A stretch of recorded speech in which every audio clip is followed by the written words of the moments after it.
उड़ने वाला घोड़ा। गंगापुर नाम के एक गांव में एक गरीब मजदूर रहता था। उसका नाम राजू था। उसकी पत्नी और दो बच्चे थे। वो अपने परिवार से बहुत प्यार करता था, इसीलिए अपने बच्चों का पेट पालने के लिए वो हमेशा अपने घर से काम करने के लिए बहुत दूर चला जाता था। रामू एक बार किष्किंधा जाने के लिए बहुत घने जंगलों से गुजर रहा होता है। तभी उसने देखा कि एक साधु अपने सुंदर सफेद घोड़े के साथ जंगल में बैठा है। उसने सोचा, ये साधु इस जंगल के बीचों बीच क्यों बैठा है?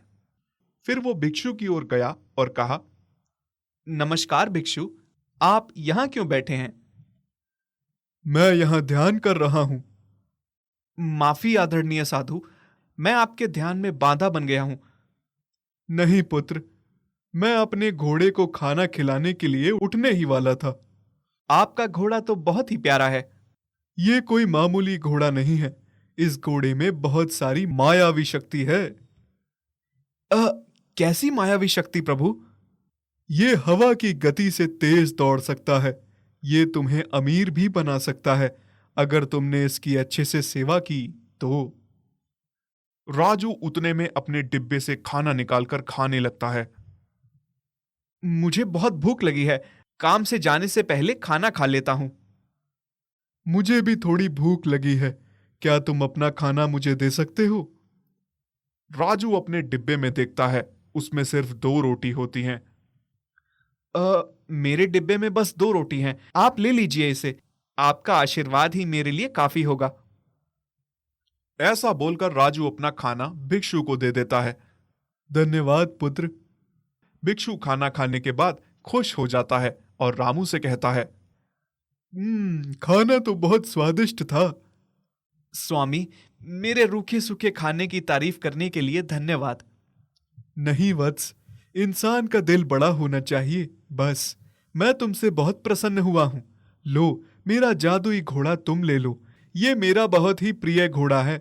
अब मेरी उम्र भी हो गई है। इसको तुम जैसे मालिक की जरूरत है, जो अपनी ईर्ष्याओं की परवाह किए बिना दूसरों की मदद करे।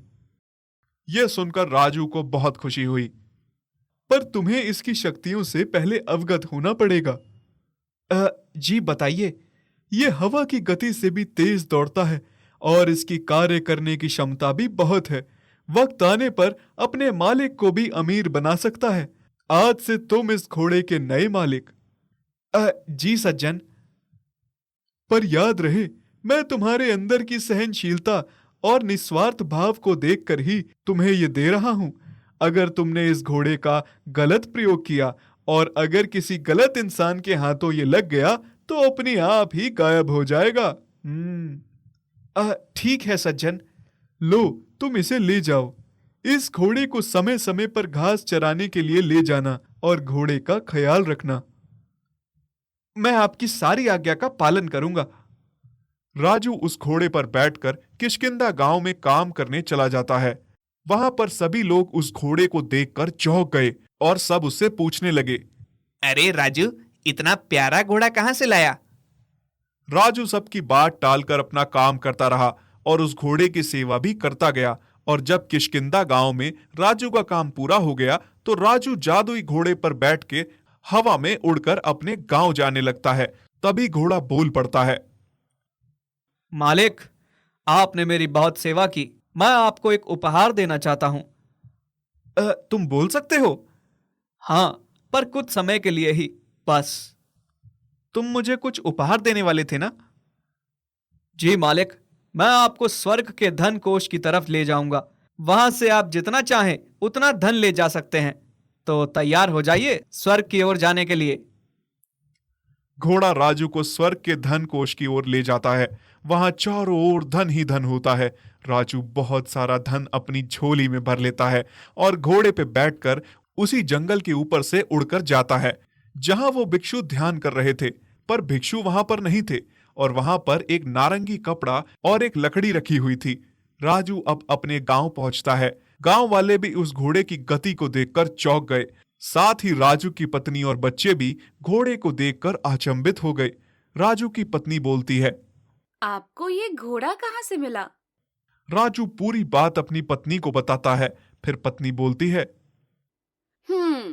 अगर मुझे पता होता कि ये घोड़ा केवल एक बार ही स्वर्ग के धन की ओर ले जाएगा, तो मैं बहुत सारा धन ले आती। राजू की पत्नी बहुत लालची थी। उसे धन से बहुत प्यार था। उसने राजू से कहा, तुम इस घोड़े को पर्यटन के लिए इस्तेमाल करो। लोग इसकी सुंदरता को देखकर इसकी तरफ आकर्षित होंगे और पैसे भी देंगे और इस पर बैठने के लिए उत्सुक होंगे। हाँ। राजू ने उसकी बात मानी और घोड़े की सवारी का धंधा करने लगा। दूसरे गांव से लोग आने लगे घोड़े को देखने के लिए। राजू के पास पैसे बहुत होने लगे थे, इसलिए वो अब खूब बड़ा आदमी बन गया था। उसने रात को भी घोड़े को आराम नहीं दिया। उसके स्वास्थ्य में बहुत फर्क पड़ने लगा। घोड़ा कमजोर होने लगा। अब घोड़ा रात को उस भिक्षु को याद करने लगा और रोने लगा। एक दिन राजू घोड़े के पास जाता है, पर वहां घोड़ा नहीं होता। वहां पर भिक्षु होता है जो बहुत गुस्से में होता है और राजू से कहता है, राजू, तुमने मेरे घोड़े को बहुत दुख दिया। मुझे तुमसे यह आशा नहीं थी, मगर तुम्हें इसका दंड भोगना होगा। है महात्मा, मुझे माफ कर दीजिए, गलती हो गई। तुमने गलती नहीं, गुनाह किया है। मैं तुम्हें श्राप देता हूं कि तुम फिर से बहुत गरीब बन जाओगे और अगले जन्म में घोड़ा बनकर कष्ट सहोगे। कुछ देर बाद भिक्षु वहां से गायब हो जाते हैं और राजू का सारा धन दौलत भी साथ में गायब हो जाता है। राजू अपनी पत्नी के लालच में आकर बहुत दुखी था, पर पश्चाताप के अलावा कुछ नहीं बचा था।